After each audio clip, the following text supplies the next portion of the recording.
Hurmatli o'quvchilar va talabalar. Hello dear students and pupils. I'm glad to greet you already at the second grammar discussions week. Let me introduce myself if you see this program at first time. My name is Lebedeva Marina and let's start our lesson.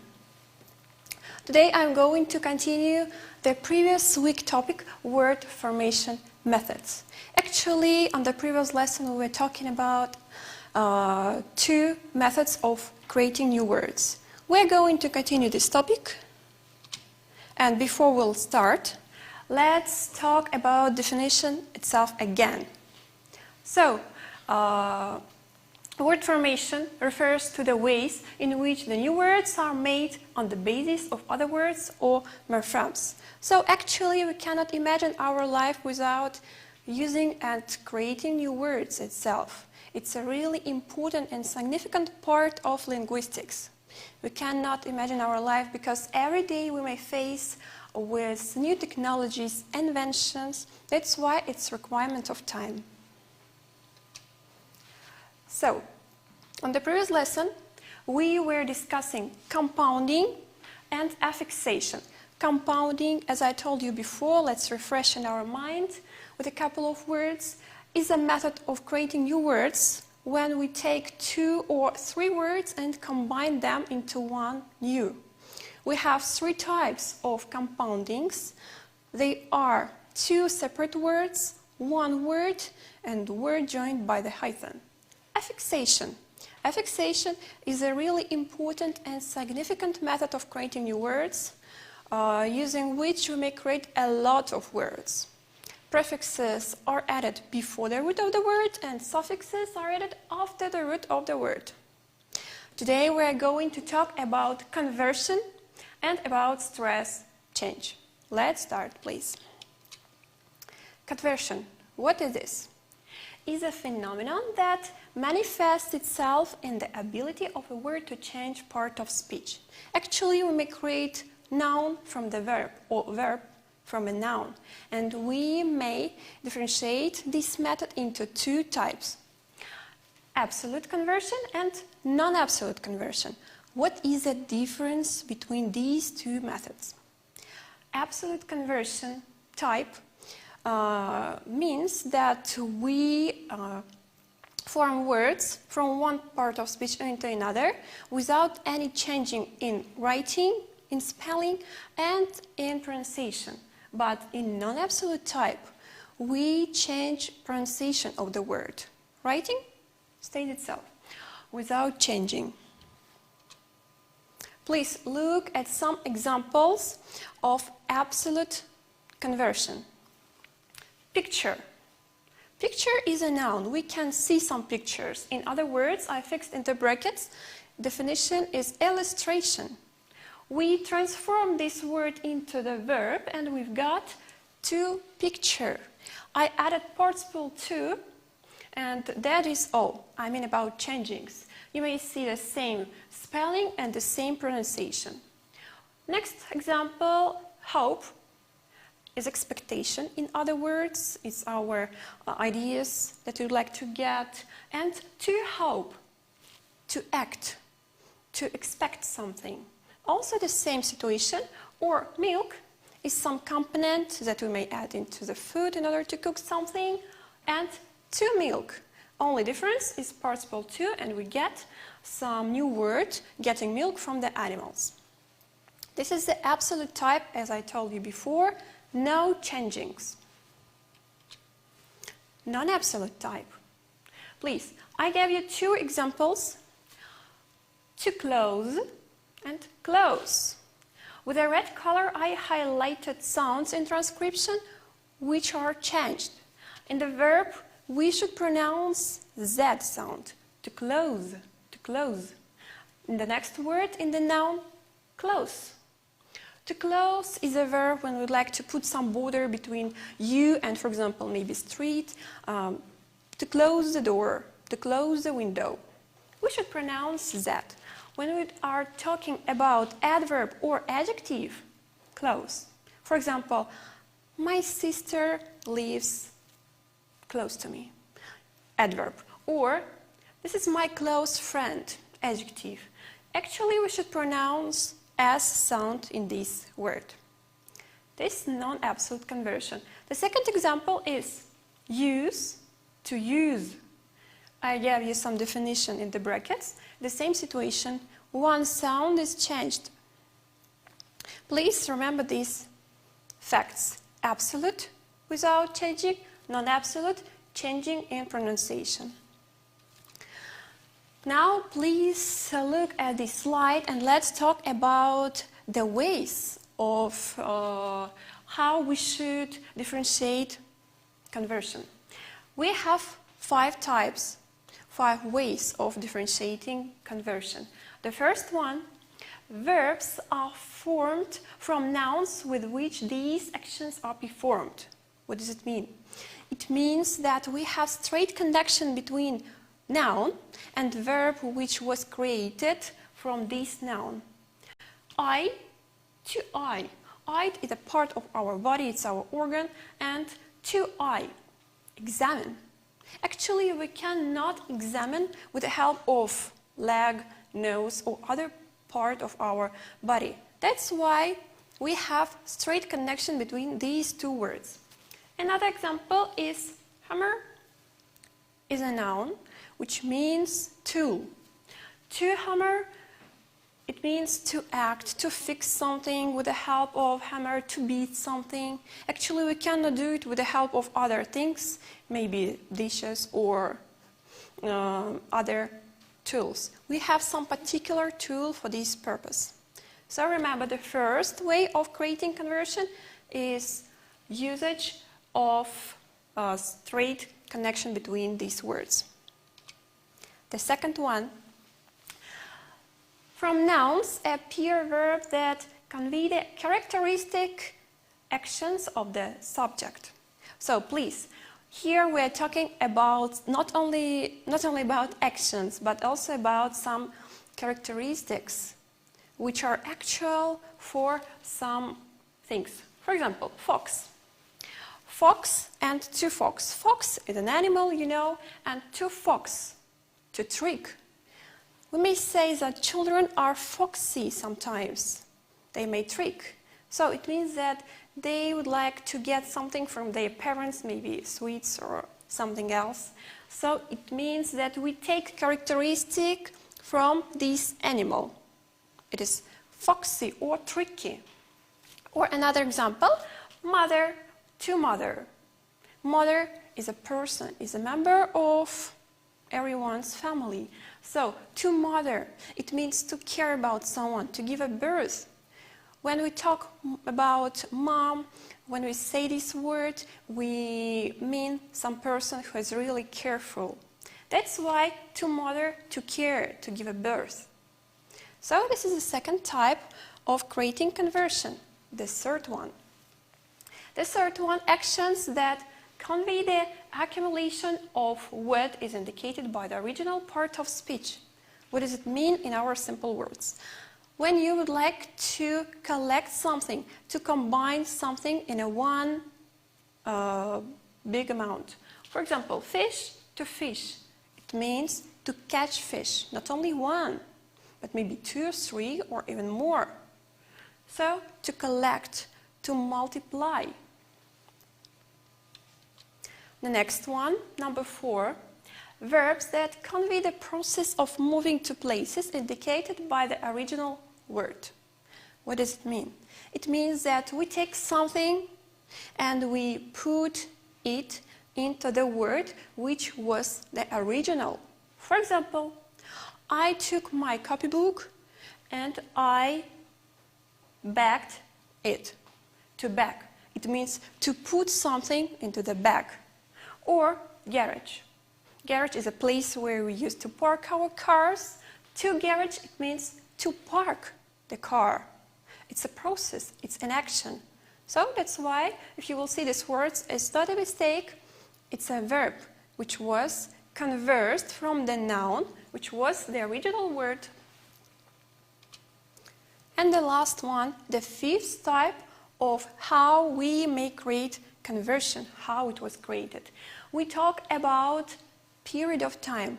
As a rule, in this type, we may see only abstract nouns because we cannot touch, we cannot feel. It is not material. That's why, please look, summer. It's a season. It's a part of the year, one of the 4 parts of the year. To summer, it means to spend summer. To spend summer holidays or some rest, weekend. Also period of time, 2 days. To weekend, to spend your weekend. Well, please remember these 5 types, how conversion was created, and that we have 2 types. That we have absolute and non-absolute types of conversion. So now let's discuss another way of creating new words. Another way of word formation is stress change. Actually, some students may say that the word may have only one method of being stressed. That students may be mistaken. Why? Because one word may have several ways of being stressed. Actually, some linguists may argue about this topic. Some of them just express such kind of ideas that it's method of conversion. Another may differentiate it like separate way of creating new words. And let's discuss some facts. For example, in the text you may see some word. This word will be, for example, transformed from noun into the verb, and you will think, oh, it's conversion method of creating new word. And maybe sometimes you will be right, but in another case you may be mistaken. Why? Because sometimes you may put wrong stress in that word. Actually, you should learn some information about this. Look at this slide. I fixed 3 examples here. To permit, permit, verb and noun. With the red color, I highlighted that part of the word which should be stressed. To export, export, or to present, present. So here with participle 2 in the first part of these 3 examples, you may see that they are now verbs, and in other words, they are nouns. That's why you may see that both of them are correct. We have different cases of their usage. They sometimes may even have absolutely different meaning. I will tell about some of these words in a minute. Just let me explain you one more thing. Useful detail, some nuance that you should remember. For conversion with a change of accent, look, in verbs, emphasis falls on the last syllable. What does it mean, syllable? I think that you know, but anyway, I will tell you one more time. Syllable is part of the word. It's not word itself, it's some part of the word which contains 2 or maybe sometimes 3 letters. For example, family. Fe is the first syllable. Mi is the second syllable. Li is the third. In this word, family, fe, the first syllable, is stressed. Look, verbs, again, has their last syllable stressed. And noun has their first syllable stressed. Not in all the cases, but sometimes. I will tell you about some words, and for the first of all, before I will start this discussion, you should remember that we have not so many words which are stressed in different types in the same word. You should just remember them because we do not have any rule for this purpose. You should remember, and maybe you will enlarge your vocabulary and you will pass your international exams better. Or you will write your written exams also in a more great way. The first word is addict or addict. Pay attention, I wrote one word and how it can be read. I gave you some sentences. You may see, you may read them because I will not read all of them. I will fix my attention only to the most interesting, but I will discuss anyway definitions of these words. Addict. It means that someone is addicted to something. Well, is a noun. As I told you before, noun has the first syllable stressed. And addict. It's a verb. As I told you before, the last syllable is stressed in the verb. Next one is address or address. Address, where she lives, in this example, where someone or something may be located. It is address. But address, it means to talk with someone directly, to have some conversation, to have some discussion. For example, you do not have permission to address President Harkonnen. It means there is no any chance to talk, to have a direct talk, to have a conversation. By the way, I recommend you to fix these words in your copybook because maybe you will get some new meaning of these words for you. And the next one is conduct and conduct. Also two different words. Conduct, it means the way of your behavior. So how you behave yourself somewhere. We aren't happy about your general conduct. It means they are not happy about someone's behavior or actions. But conduct, it means to coordinate, to control some process, to control some events. As an example, I was asked to conduct the orchestra at short notice.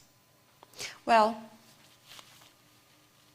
next one is conflict or conflict. Two different meanings of this word. So, two friends were in conflict. It means that there was some misunderstanding between friends, or it may be between any people, just quarrel. But in another word, in conflict, you are talking about some situation where you cannot match two parts. For example, you are given with task in your exercise to match two parts in the sentence, the first part and the second part. So you cannot match them, and you may say that conflict some situation which cannot allow us to join these stories. Next, content and content. Pay attention that content is an adjective. Content, it means what is contains. So it means some equipment, some ingredient or other things which are combined into one big pile or amount. So we may say about content, content. When you see this word, please remember, I think that this meaning of this word will be new, a new one for you. She was sitting, reading a book, looking very content. It means she was relaxed, she was peaceful, she wasn't worrying about anything. It was great. So, the next one is converse or converse. Converse, it means opposite. Look at the sentence. Do you think firm A is more successful than firm B? I think the converse is true. Converse, it means opposite. Here they are talking about two firms, so in their opinion, B is more successful. It's like in the chocolate advertisement 2 weeks, where they were talking about which one is better. Then, converse. Converse is having a conversation, having a dialogue, having a talk with someone, discussing something with someone. Next one is desert and desert. Desert is a familiar word for you, I think. It's some place, for example, Sahara, and desert. Let's pay your attention to this word and to the sentence. I wouldn't advise you to desert the army as it will get you into trouble. Desert, it means to escape, to leave without permission. Remember please this meaning of the word, desert. So the next one is entrance or entrance. Entrance is also a familiar word for you. The entrance to the building was locked. Way in. It's a place where we may come into another place, or as a rule it's building or some other place. And entrance. Entrance has absolutely another meaning with the previous word, in comparing with previous word, hypnotize or putting someone into trance. It's such kind of situation when you cannot control yourself. Actually, I have never been in such kind of situation. That's why I cannot characterize it anymore. Next one is invalid and invalid. Invalid, we use this word when we talk about someone who has some problems with the health, who has some difficulties in doing some actions. But invalid, it means that you cannot use it any longer. For example, you will arrive to the airport and you will be stopped there. Why? Because your passport may be invalid. So you cannot leave the country because the expiry date is over. So remember, invalid and invalid. Next one is object and object. Object is something. Like an example, what is that object over there? We mean something, not person. Pay attention because we cannot say object about someone. And object. To complain. When you are not satisfied with something or someone, you may say that you are objected because you were angry or you were stressed or you're tired of something. Would anyone object if I open the window? So, about misunderstanding, about complaint. Next one is perfect and perfect. Perfect, you know, it means that something is great, but perfect, we use this word when we like to say about improvement. For example, you should perfect your work, perfect something. It means that you should do something better. Present and present. Well, present, also you know this word is a gift. Everyone know this word because it's great to get some gifts. And present. Present, it means introduce. For example, you have two friends, they do not know each other, you may present them to each other. Produce and produce. Produce. When we talk about produce, we talk about fruit and vegetables, about groceries that we may buy from the supermarket. And produce, it means to bring out, to create something, to do something that didn't exist before maybe. Project and project. So, project, piece of work. For example, you were given with a project work. We may hear such kind of phrase from our students, especially at the universities, when they are given with some work. Project work and project, to show, to display, to represent something. Protest and protest. So, protest is demonstration, is a process when people go outdoor and they would like to say something. They would like to express their opinion, their ideas, their problems, maybe, and protest, to complain. So, refuse and refuse. Refuse, in the first example, is a rubbish. It's something that you need any longer, that you may just throw it out. And refuse, it means to say no because you don't want to get it or use it or doing something with that topic. And subject. Subject and subject. Subject is a topic, you know this word from your school lessons, I think. And subject, to impose, to endure, to prolong something, to prolong some process. So, that is all for today. I hope that this lecture, this lesson was really interesting for you. See you on the next lesson. Bye, have a good day and stay at home, of course.